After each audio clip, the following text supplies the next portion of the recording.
அம்பு படுக்கையில இருக்கும்போது தான் கேட்கணுமா? முன்னாடியே கேட்டிருக்கப்படாதா? இப்ப எங்க பாட்டி அந்த கிட்ட பகவத்கீதைக்குள்ள அதே டவுட் தான். அதே doubt அது தான். வந்து அது போர் ஆரம்பிக்கும் போது இது மிட் ஆஃப் த வார். அது வந்து நடுவுல வந்து திரும்பி வந்து பெருமாளை பத்தி சொல்லு அப்படின்னா, பெருமாள் எப்படிப்பட்டவர் தெரியுமா அப்படின்னு ஒரு இந்த இடம் பொருள் ஏவல்னு சொல்வா இல்லையா? எந்த இடத்துல எதை கேட்கறதுன்னு இருக்கு.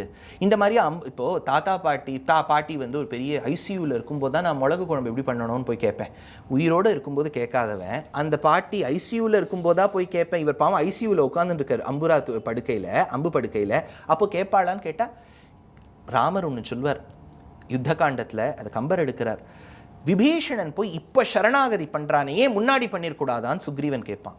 இன்று வந்தான் என்றுண்டோ, நேற்று வந்தான் என்றுண்டோ. ஒருத்தன் வந்திருக்கானா அதை நம்ம ஆதரிப்போமா? ஏன் இன்னைக்கு வந்தான், ஏன் நேற்று வர்றேன்னு கேட்கக்கூடாது. பீஷ்மருக்கு அதுதான்.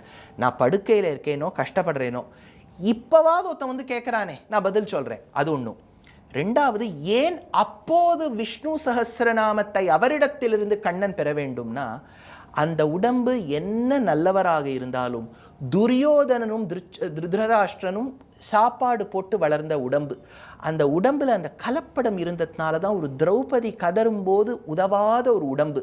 அந்த உடம்பில் ஒரு சொட்டு ரத்தம் இருக்கும் வரை நான் 1000 நாமத்தை எடுத்துக்க மாட்டேன்னு விட்டார் பெருமாள்.